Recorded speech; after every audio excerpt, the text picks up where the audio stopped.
उत्पत्ति अध्याय 32। तत्पश्चात याकूब भी अपने मार्ग पर चला गया, किंतु मार्ग में उसे परमेश्वर के दूत मिले। जब याकूब ने उन्हें देखा तब वो बोला, ये तो परमेश्वर की सेना है। अतएव उसने उस स्थान का नाम महनईम रखा। याकूब ने घर पहुंचने के पूर्व अपने भाई एसाव के पास एदोम के मैदान अर्थात सेईर देश में अपने दूत भेजे। उसने दूतों को आदेश दिया, मेरे स्वामी एसाव से कहना, आपका सेवक याकूब यों कहता है, मैं प्रवासी होकर लाबान के साथ रहा और अब तक उन्हीं के पास था। मेरे पास गाय, बैल, गधे, भेड़, बकरियां और सेवक सेविकाएं हैं। मैंने अपने स्वामी को बताने के लिए यह संदेश भेजा है, जिससे मैं आपकी कृपा दृष्टि प्राप्त करूं। दूत याकूब के पास लौट आए। उन्होंने कहा, हम आपके भाई एसाव के पास गए थे, वो आपसे भेंट करने आ रहे हैं। उनके साथ 400 पुरुष हैं। याकूब बहुत डर गया, वो संकट में पड़ गया। उसने अपने साथ के लोगों को, भेड़ बकरियों को, गाय बैलों और ऊंटों को विभक्त कर 2 दल बनाए। उसने सोचा, यदि एसाव आकर एक दल को नष्ट करेगा तो दूसरा दल भागकर बच जाएगा।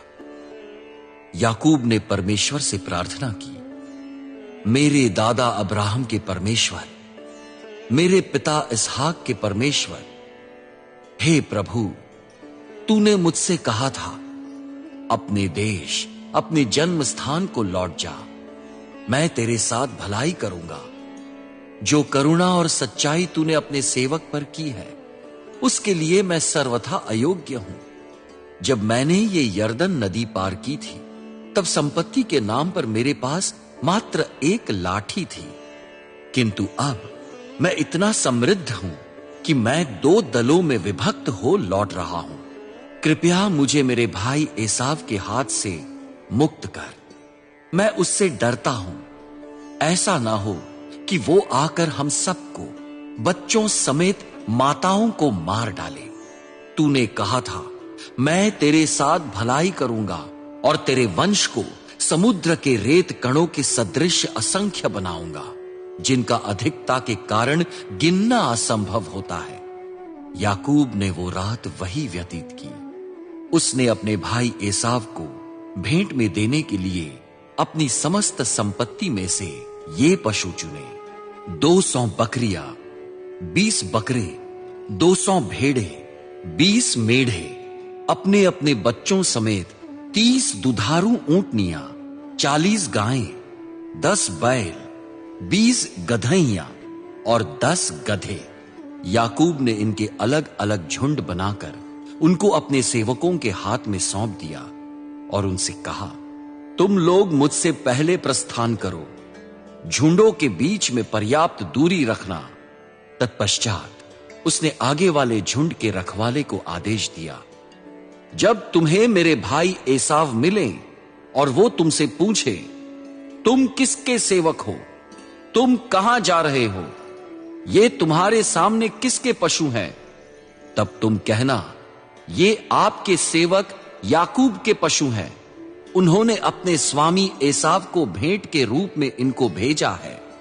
आपके सेवक याकूब भी हमारे पीछे आ रहे हैं। इसी प्रकार उसने दूसरे, तीसरे तथा उन सब रखवालों को, जो झुंड के पीछे पीछे चल रहे थे, आदेश दिया, जब तुम एसाव से मिलो तब ये ही बातें उनसे कहना।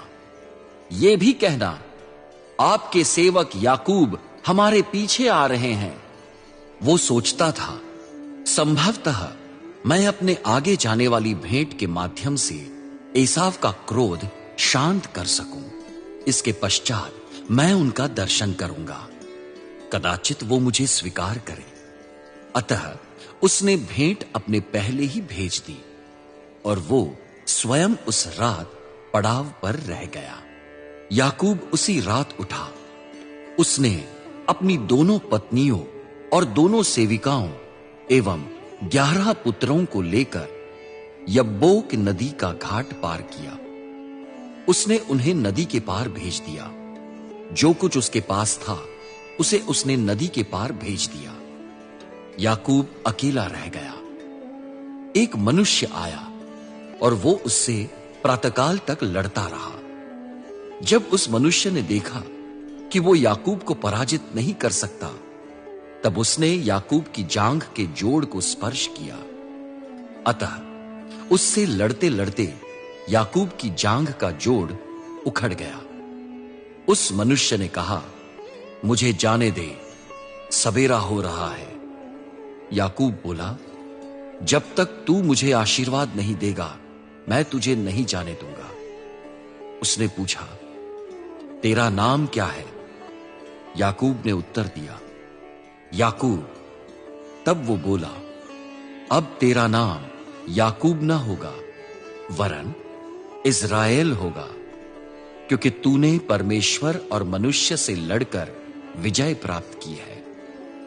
याकूब ने पूछा, कृपया मुझे अपना नाम बता।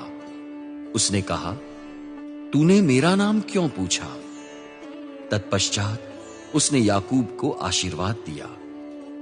याकूब ने उस स्थान का नाम पनीएल रखा, क्योंकि उसने कहा, मैंने परमेश्वर को साक्षात देखा, फिर भी मैं जीवित रहा।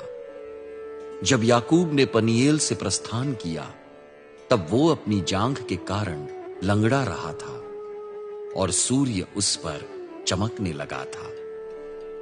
इज़राइली जाति के लोग आज तक पशु के कुल्हे की नस को, जो जांघ के जोड़ों पर होती है, नहीं खाते, क्योंकि उस मनुष्य ने याकूब की जांघ में कुल्हे की नस को स्पर्श किया था।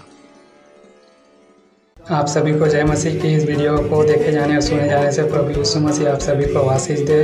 आप सभी का धन्यवाद इस वीडियो को पूरा देखने के लिए। यदि आप लोगों को वीडियो अच्छा लगा हो तो मेरे चैनल को सब्सक्राइब कर लीजिएगा और वीडियो को लाइक करके शेयर जरूर करिएगा। तो आप सभी को जय मसीह की। प्रभु यीशु मसीह आप सभी को आशीष दे। चलिए मिलते हैं अगली वीडियो पर। जय मसीह की।